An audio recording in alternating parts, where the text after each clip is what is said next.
Então vamos esperar. Pronto, está gravando. Então, gente, acho que é a aula 5, né? E o capítulo 14. E o capítulo 14 são os modelos não humanos, né? Dos primeiros hominíneos, né? Aí, que é esse primeiro capítulo aqui, né? Então, vários animais já foram propostos, né? Dos primeiros hominíneos. E um pouquinho depende da suposição que a gente faz como era o estilo de vida desses primeiros hominíneos, tá bom? Então, se o estilo de vida, se eles eram caçadores sociais, aí, né, não, quer dizer, hoje em dia a gente sabe, né, que tem os grandes primatas, principalmente os chimpanzés, eles são capazes de colaborar e para caçar, né? Mas eu não sabia de muitos primatas que eram caçadores colaborativos, né, como o ser humano é, né? Então aí o pessoal usava animais como o leão, né? O leão ocorre na planície africana, vive em grupos, esses grupos cooperam para caçar, né? Então, talvez os hominíneos teriam um comportamento semelhante ao do leão, né? Então, defesa do território, colaboração, partilha da caça, né? Então, tem três maneiras para inferir o comportamento dos primeiros hominíneos, né? E que têm sido aplicadas na evolução humana. Primeiro, usar como modelos os primatas atuais, tá bom? Depois, o segundo é usar o método filogenético para inferir o comportamento desses hominíneos baseado no conceito da sinapomorfia, né? Uma característica derivada e compartilhada. E, finalmente, usar os princípios da ecologia comportamental. Então, tem esses três conceitos, né? E todos têm defeito, né? Por exemplo, dos primatas atuais, eles são animais de tamanho diferente dos nossos ancestrais, a maioria, né? E tem uma ecologia diferente dos nossos ancestrais, né? Os nossos ancestrais usavam ferramentas, pelo menos a partir de homo, né? Então, fica um pouquinho complexo usar diretamente os primatas atuais, né? Mas é um jeito de você propor hipóteses, né? Usar o método filogenético é o mais interessante, porque se uma característica é compartilhada com a gente, os nossos ancestrais, os nossos parentes mais próximos, é bem possível que estava presente no ancestral também, né? A hipótese mais elegante, né? A que minimamente supõe fatores extra, né? Então, isso aí seria, eles respeitam na baia de Occam, né? Bom, finalmente, usar os princípios da ecologia comportamental, a gente tem regras que regulam várias coisas. Por exemplo, tem um ratinho, o Onicumis, né? Esse ratinho, ele é o ratinho cantor, né? E aí é muito interessante, porque se você pega um crânio do Onicumis e compara com o crânio de um camundongo, de um ratinho do mesmo tamanho, você percebe que, enquanto que o tamanho é o mesmo, o crânio é bem mais robusto e os molares têm cúspides bem pontudas, indicando que, na verdade, ele come muito mais carne e insetos do que os outros ratinhos, né? E é muito interessante porque ele realmente faz isso. Ele, se você pega um camundongo, né? E aí depois um Onychus de mesmo tamanho, né? Entra, consegue entrar na armadilha, que tem um outro ratinho lá dentro. No dia seguinte você encontra um monte de osso ruído e o Nico sozinho ali no meio, né? Então, eles têm a capacidade de matar e devorar um tamanho que ele, né? E ele come na mesma noite. Então, o metabolismo deles é alto e ele come. É como você ficar preso numa jaula, né? Com uma outra pessoa, e você mata a outra pessoa e come, sei lá, 50 quilos de carne, 60 quilos de carne e fica roendo os ossos depois, né? É isso, né? A fome deles é uma coisa gigantesca, né? E é interessante porque o comportamento deles não é um comportamento de ratinho, né? Eles fazem casais, né? Que não é muito comum nos ratos, mas é comum, por exemplo, no chacal, no lobo, né? E assim por diante, que eles formam casais que ajudam, o macho e a fêmea ajudam no criar os filhotes e alimentar os filhotes. Ensina os filhotes a caçar. E o macho e a fêmea juntos sobem em cima do morrinho, alguma coisa assim, e eles uivam. Só que, claro, é só uns guinchos, quit, quit, quit, né? É, mas eles estão uivando, como os lobos, né? Indicando para os outros onícomes que eles são donos daquele território, né? Então, veja, um, o comportamento deles é explicado pelo fato de eles comerem muita proteína, então eles têm que definir um território, né? E excluir os seus competidores, porque eles estão no topo da pirâmide dos roedores, né? E eles predam os outros roedores e sapinhos e lagartixas e isso e aquilo, né? E insetos, comem muitos insetos. Eles passam a noite inteira comendo desesperadamente, né? E o dia todo dormindo, né? E de noite acordam com o estômago rangendo, né? E eles saem para caçar. E eles, né, tomam, né, no meio do intervalo da noite para subir nos morros e os morros, digo, os tocos e assim por diante, e uivar, indicando que aquele território é deles, né? Então, para compreender o comportamento deles, tem que usar os princípios da ecologia comportamental. Então, esses 3 métodos são válidos para propor hipóteses. E aí você tenta testar usando normalmente o método comparativo, né? Então, ó, alguns dos candidatos apontados como os primeiros hominídeos. O bonobo e o chimpanzé, né? Que, no fundo, o bonobo e o chimpanzé são nossos parentes mais próximos. Então, ele, na verdade, você pode usar isso aí como método filogenético, ou usar o modelo dos primatas atuais. Mas o método filogenético você tem que botar na filogenia, né? Enquanto que usar os primatas atuais para inferir o comportamento também pode ser usado, né? Sem fazer filogenia, né? Então, depois, os babuínos. Os babuínos, como eles são primatas da savana, podem ser usados por um motivo que, ó, um primata da savana se comporta assim. Nossos ancestrais moravam na savana, então talvez eles se comportassem assim, né? E finalmente o leão não é um primata, né? Mas ele pode ser usado para essa comparação que a gente falou aqui no começo, é que como eles são caçadores, se os nossos ancestrais eram caçadores da savana, talvez eles tinham um comportamento semelhante. Bom, aqui a gente tem que falar um pouquinho da família Leakey, né? O pai do Luiz Leakey, ele foi para a África, o Quênia, para pregar a palavra de Deus, né? Ele é pastor, né? Aí o filho foi educado no colégio britânico, né? Se eu não me engano, lá na África mesmo, né? No internato, né? Mas ele se interessou por ciência, né? Aí ele se casou com a Mary Leakey, que também era uma pesquisadora, né? E trouxe ela de volta para o Quênia, e ele estava certo que o leste da África era um palco importante para a evolução humana, né? Na época, o Raymond Dart tinha descoberto Australopithecus na África, e o Louis Leakey, ele tinha certeza que a evolução humana e fósseis significativos estavam para ser encontrados no Quênia, né, em todo o leste da África, né? E ele estava certo, tá? Depois a gente vai falar mais sobre ele, né? E uma das coisas que ele contribuiu, ele não só encontrou australopithecus no leste da África, não era só na África do Sul, e como ele também encontrou os primeiros Homo, né? Homo erectus.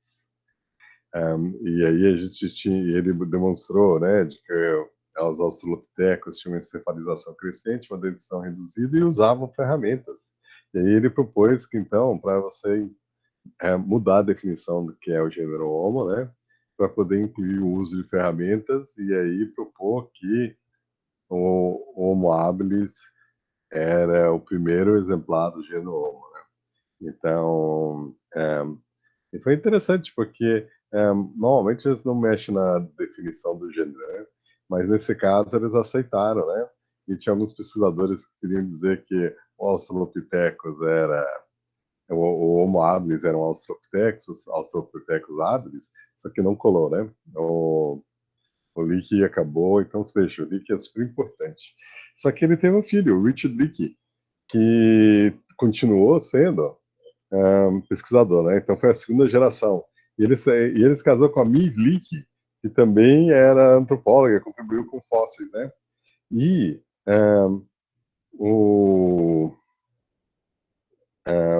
e eles têm uma filha, a Louise Leakey, que também tem descobertas fósseis importantes. Então você veja, tem 3 gerações, né? Que tem trabalhado, né? A Mary Leakey é de suprema importância, né? Porque ela organizava com o marido, e depois continuou fazendo, mesmo depois dele falecido, né? Ela organizava expedições.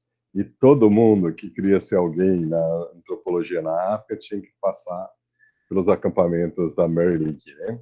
Que ela pegava os jovens, treinava eles, né?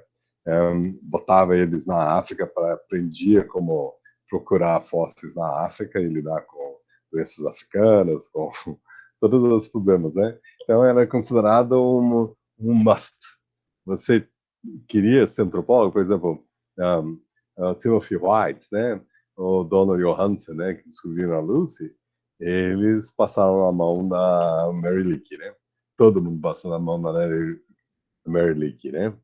Bom, o Luiz Leakey, né? Lá atrás, ele virou e falou, gente, um, os primatas africanos provavelmente são os nossos parentes mais próximos. Então ele teve essa certeza mesmo quando as pessoas achavam que não era, né? Que o homem tinha evoluído na Europa, né? Mas ele viu o trabalho do Raymond Dart, ele concordou, ele achou de que os primatas africanos eram mais aparentados com a gente. Então ele estava indo, seguindo a opinião do Darwin e indo contra a opinião dos antropólogos da época, que estavam influenciados pelo Anthropos, né? O Embuste e Piltdown, né?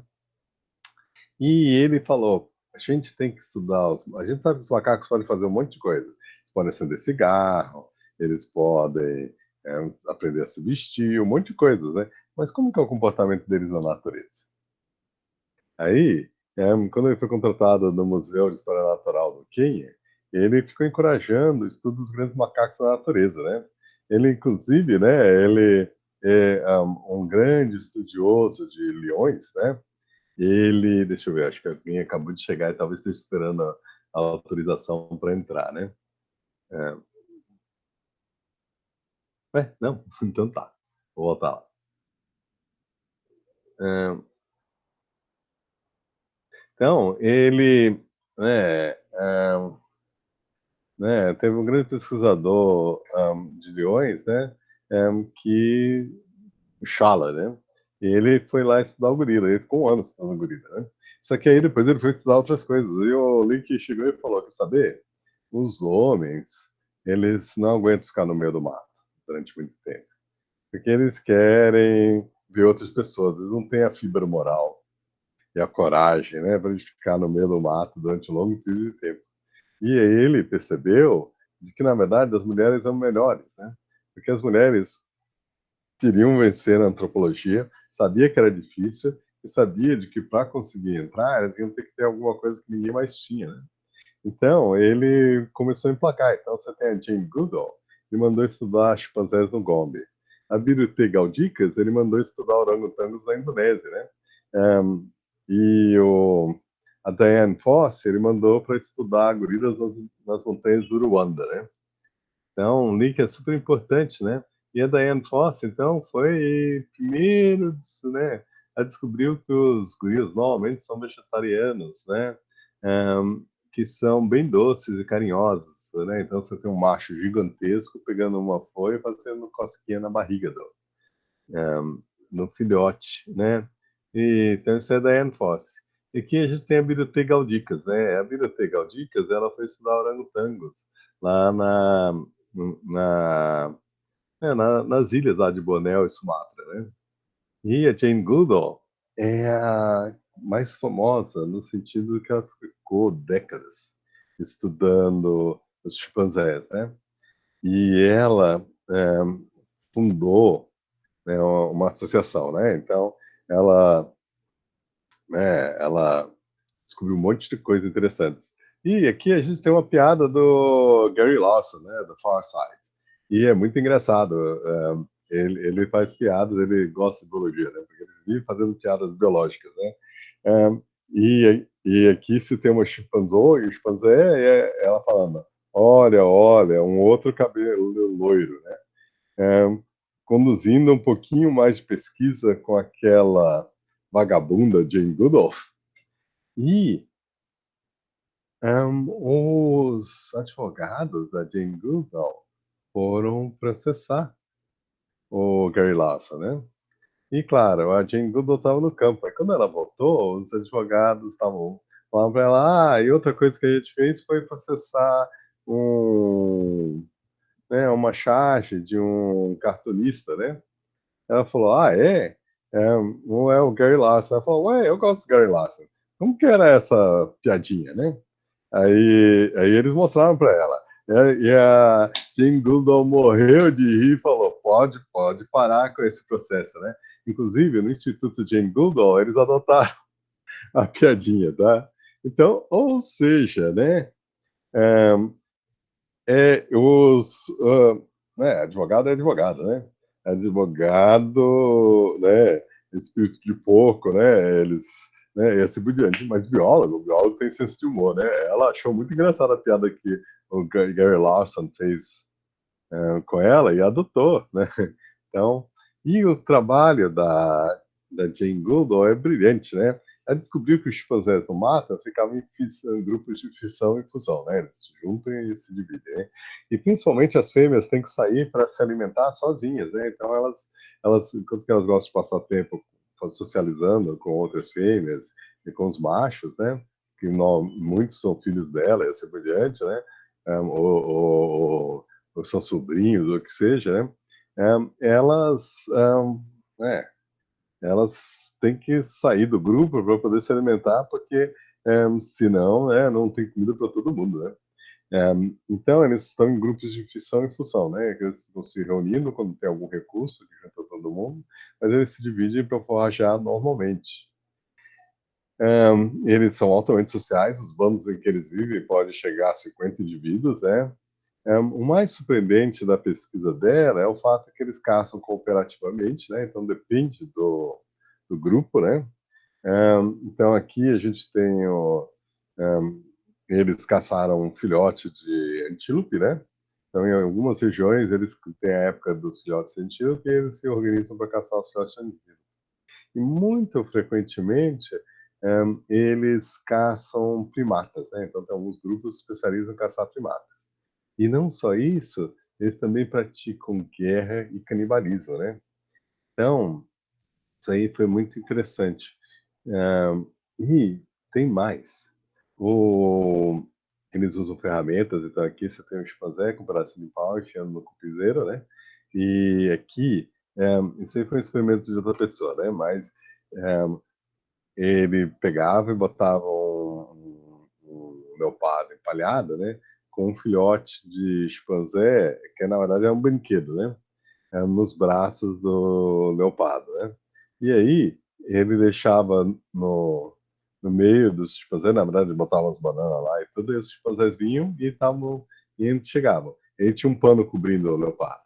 Aí, de repente, ele puxava.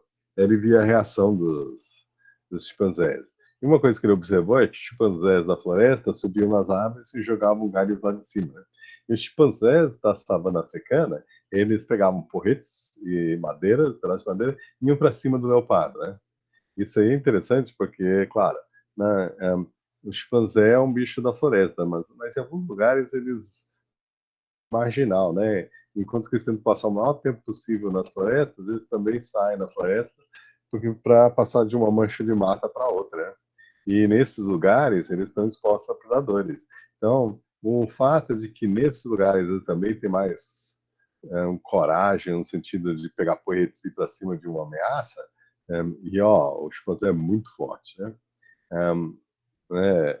Experimentos dele puxando uma corda, né? E isso irritava ele puxar uma corda, eles puxam até 10 vezes mais do que uma pessoa consegue puxar, né? De força, né? E aí se calcula que eles, na verdade, são 3 a 4 vezes mais fortes do que um,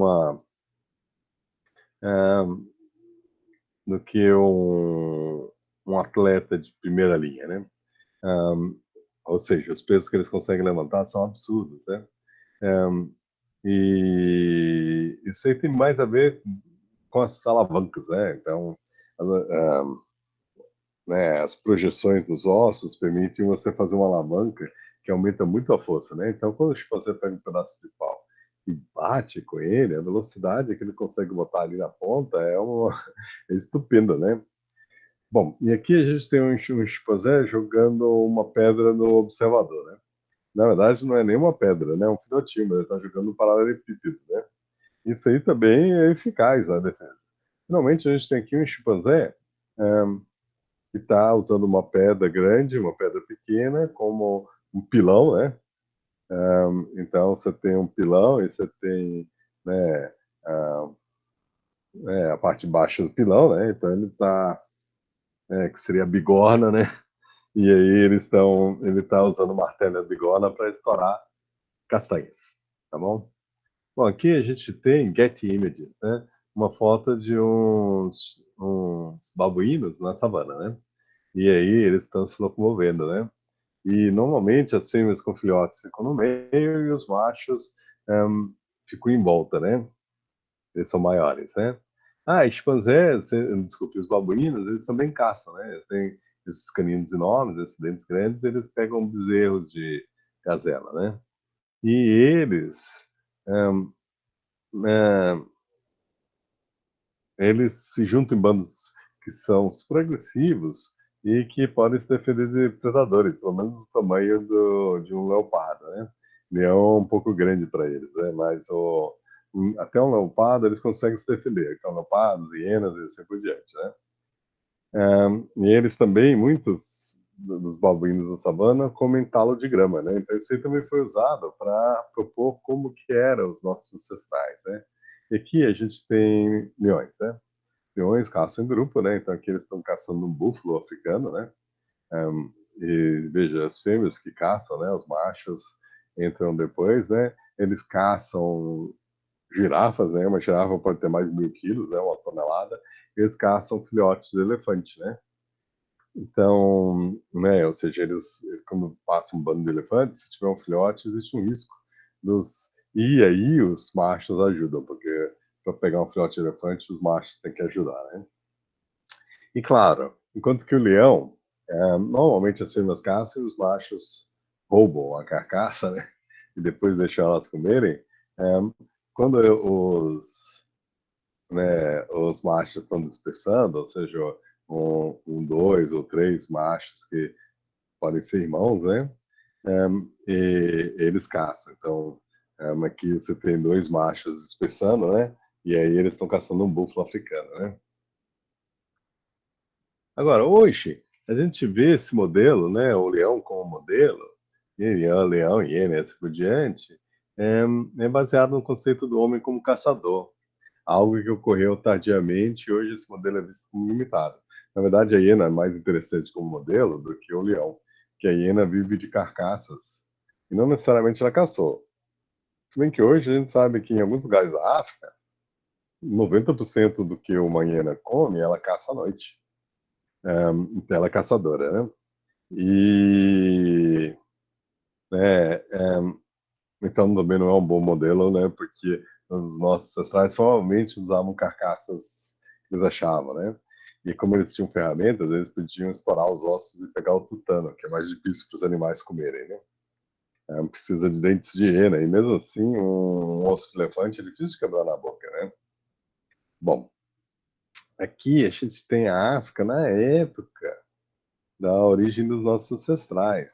E veja, a floresta tropical era tipo umas 10 vezes maior do que é hoje em dia.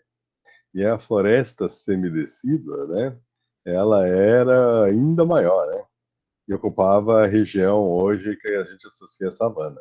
E veja, o deserto em si tinha sido substituído pela savana africana, tanto que no meio do deserto do Saara você encontra rios secos, cobertos de areia, e se você cava, você encontra não só o rio e as florestas que secaram, né? Mas também crocodilos, tartarugas, né? Aves aquáticas, né? Tudo mumificado, né? Alguns fossilizados e girafas, zebras, assim por diante. Então, o Saara, né? O deserto tinha sido reduzido, né? E a savana invadido a região do deserto do Saara. E que mais? O deserto do Kalahari quase tinha deixado de existir e foi substituído por savana africana, né? E então, a vegetação durante esse período do Plioceno, muito mais úmida, ela é diferente do de hoje em dia, em que o deserto é muito mais maior e as florestas muito menores, né? Bom, o crânio de Australopithecus afarensis, encontrado em Jequita, na Etiópia, né? Ele é interessante porque ele está bem completo, né? E os Australopithecus tinham esmalte grosso e mandíbulas robustas, enquanto que homens e chimpanzés não tem nada disso, né? As mandíbulas não são tão robustas e o esmalte é fino, né? A mandíbula do chimpanzé é mais robusta que a nossa, mas o esmalte é fino. Por quê? Porque come frutas, né? E a gente usa ferramentas para triturar as coisas e assim por diante, então a gente não precisa de esmalte grosso. Então, quase certamente, os australopitecos tinham uma ecologia diferente dos primatas hoje viventes, né? Bom, então essa figura aqui veio desse artigo aqui, só para mostrar a fonte, né? Bom, o Richard Reagan, né, argumenta de que é, é muito estômetro, né? Você fica usando os primatas, mesmo o chimpanzé e o gorila, aí você fica usando os carnívoros, isso e aquilo, mas né, o mais parcimonioso é você usar uma filogenia e mapear as características em cima dessa filogenia, né? Então, o Ray Reagan argumenta que o ancestral do homem mais antigo tinha ligações sociais restritas a um grupo, relações hostis entre grupos dominados por machos, com ataque de emboscada, exogamia feminina, né? Ou seja, os machos ficam e é as fêmeas que mudam, né? Por quê? Para evitar copular filha com pai, né? Então, para evitar endogamia, cruzar com o pai e os irmãos, a fêmea vai embora do mundo, né? Ela vai embora do grupo, né? As fêmeas não têm aliança e os machos têm relações com mais de uma fêmea. Tudo isso aí ele deduziu botando a filogenia, né? Então, se você tem uma característica compartilhada pelo gorila, o chimpanzé e o homem, né? Por exemplo, exogamia, então provavelmente o ancestral comum tinha essa característica, tá bom? E é essa a lógica do Richard Reagan, né? Então, veja, a organização social é fruto da herança filogenética e do contexto ecológico, né? Então, essa combinação de características determina como é que a organização social vai ser, né? Então, vamos comparar os vários modelos, né? Então, modelo do chimpanzé, né, usando ele simplesmente como primata.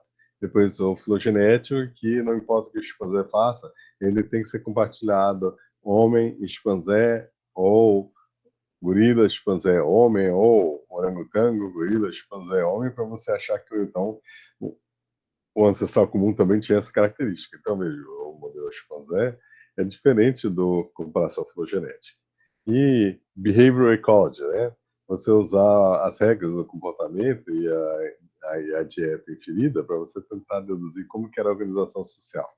Então, todos dizem que eles tinham grupos que tinham relações sociais fechadas, né? Ou seja, de indivíduos aparentados, né? É, e depois que mais? A composição do grupo é difícil de saber porque é variável, né? Mas, né, se você usar o modelo de Panzé, o grupo é de fissão e fusão, né? Agora, gorila ficam todos juntos, então por isso é que você tem uma incerteza genética, né? Agora, o modelo de ecologia comportamental, ele acha de que os primeiros hominíneos tinham um grupo estável, né? E que mais adiante se tornou instável, né? Conforme eles usam comer mais carne, eles têm que sair para caçar e ir mais longe, né? Então isso aí é um chute baseado, na verdade, um pouquinho na ecologia de grupos modernos, inclusive humanos, né? Agora, às vezes as fêmeas ainda às vezes estão sozinhas, no gorila nunca estão, nos chimpanzés estão, no ser humano estão. Então você tem uma dúvida filogenética, né? Mas, né, se você usar o modelo de Posé, sim, sempre estão. No comportamento ecológico, não. Mas posteriormente, sim, quando elas estão farejando sozinhas, né?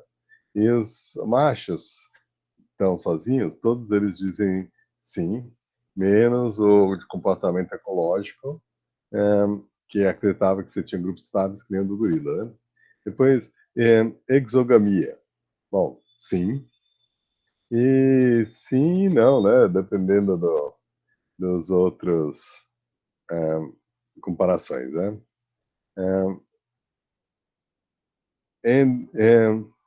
Endogamia do machos, a gente não sabe com comparação filogenética, mas o do modelos de chimpanzé, sim, né? É frequente, né? E a aliança dos machos, modelo de chimpanzé diz sim, os outros não sabem, ou, né? Não dá para saber disso, porque se no gorila de um jeito e o chimpanzé do outro, aí gera incerteza, né? Os machos têm só uma fêmea? Bom, no modelo filogenético, não, porque o chimpanzé e o gorila não tem isso. E no modelo chimpanzé, não, também não. E no de um, behavioral ecology, não, porque eles acham que os machos ficavam com areia, né? Mas posteriormente, sim, né? E o tempo para as relações sexuais é curto em todo mundo, menos o behavioral ecology, né? De conforme o cérebro fica maior, os machos têm que ficar juntos e cuidarem dos filhotes, né? Relações hostis entre os grupos. O modelo de chimpanzé diz não no pré-hominíneo tardio e mais novo sim, né? Baseado no comportamento de chimpanzés de hoje em dia, né? Mas o modelo filogenético, sim, porque o chimpanzé e o gorila tem isso. E os machos são ativos nas interações entre grupos, sim, porque o chimpanzé e o gorila tem isso. E eles vão atrás e atacam, sim, porque o chimpanzé e o gorila tem isso.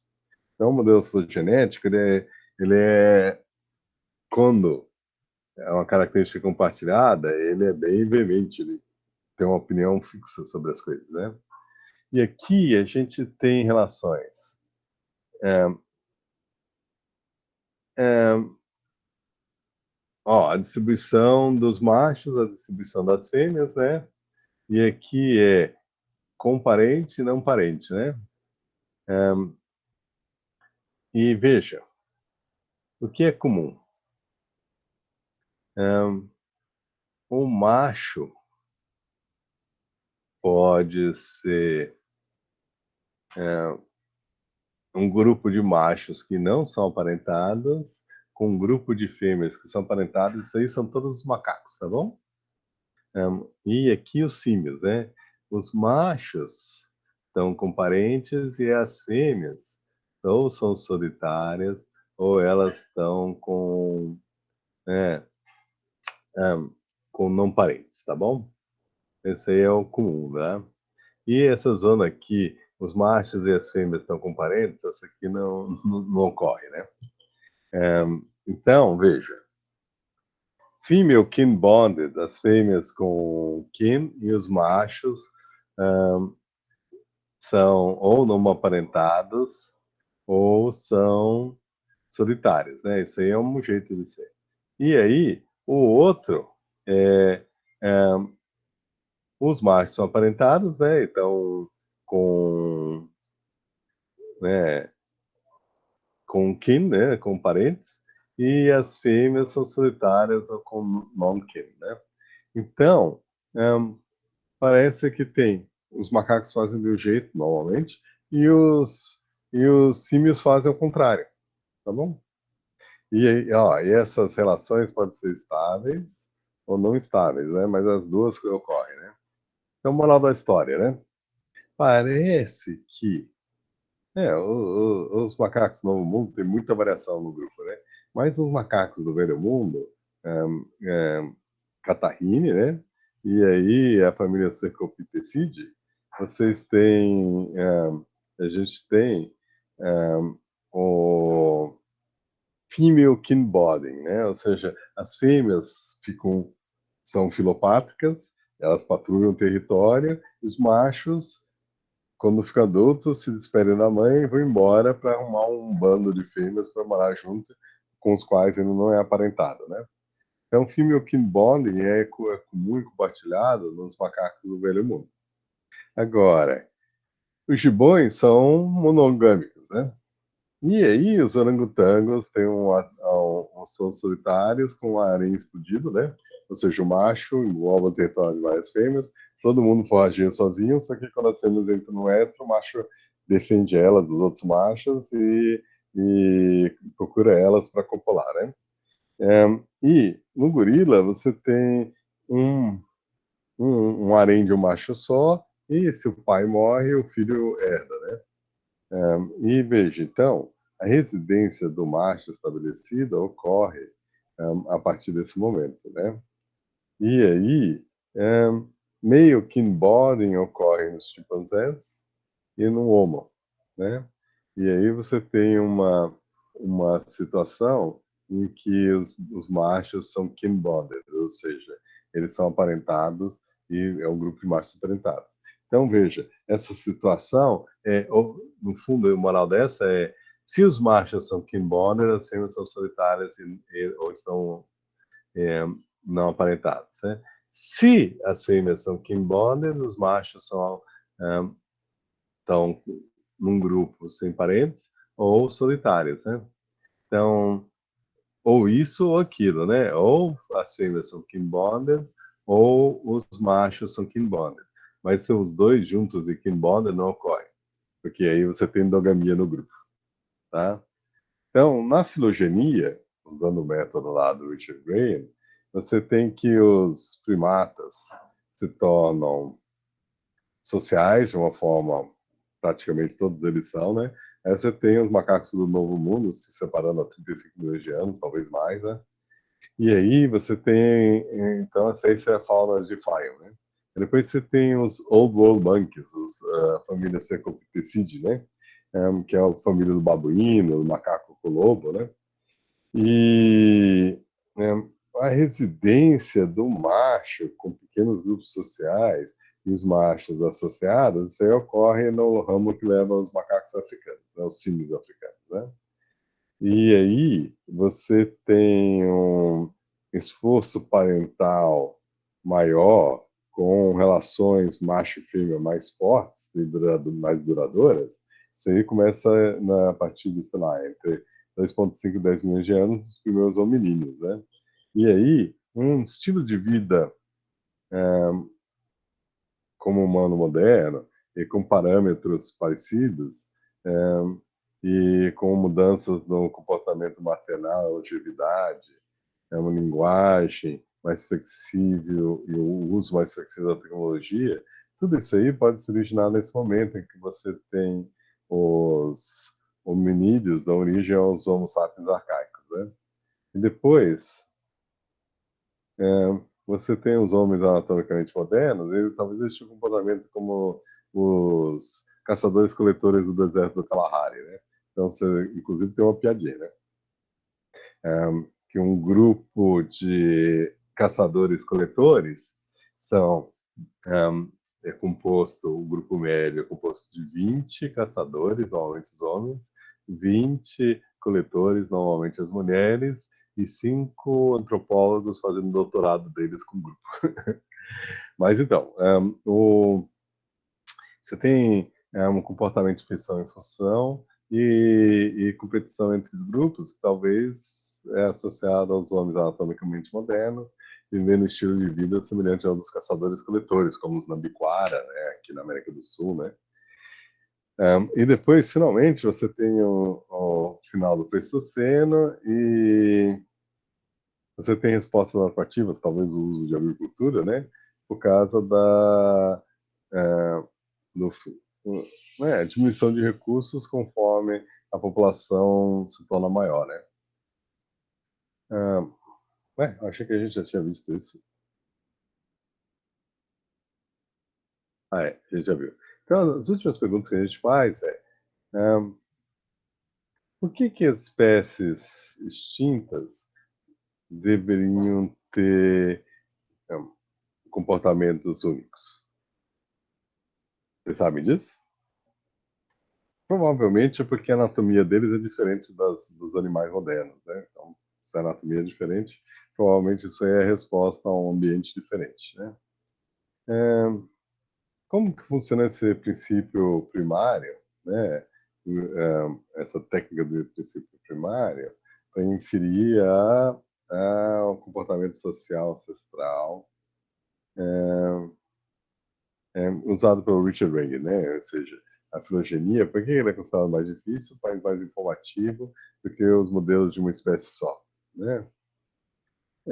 Bom, é de que exatamente por esse motivo, né? As espécies extintas provavelmente tinham um comportamento diferente das modernas, né? Então, você usar só uma espécie, um grupo pequeno de espécies, não vai ser tão bom quanto você usar conceitos e princípios e alguns, pelo método comparativo, de cunho mais geral, né? Quão importantes são as restrições filogenéticas em razão de um ambiente que muda bastante, né? Realmente, né? é, as restrições filogenéticas, elas tendem a controlar a resposta que você vai ter, pois você carrega a bagagem, a sua bagagem filogenética junto com você, né? Mas se você realmente se adapta a uma condição completamente nova, talvez as restrições filogenéticas é, acabem se tornando flexíveis. Por exemplo, os caçadores-coletores provavelmente tiveram que usar novos recursos quando eles deixaram de viver na floresta, né, úmida, porque existe uma sazonalidade maior. Então, os recursos variam mais. Então, se você é mais onívoro, você não tão frugívoro, você pode usar outros recursos que não ser dependente da presença de frutas, né? Então, para colonizar a savana africana, talvez você tenha que ter uma flexibilidade de dieta, né? E quais são as consequências de um macho primata ajudar na cuida da prole? Bom, ao ajudar né, a cuidar da prole, você permite um período mais longo da infância. Então, isso aí permite um desenvolvimento maior do cérebro e né, um período em que os filhotes podem aprender comportamentos complexos, né? Então, cuidar da prole ajuda você a fazer essa transição de animal para um ser pensante, tá bom? Então, o próximo capítulo é perspectiva molecular e morfológica, e a gente vai ver isso aí na próxima aula que eu gravar. Deixa eu parar aqui vocês a gravação, né? Interromper a gravação. Então, a gente fechou a unidade, eu vou abrir para perguntas.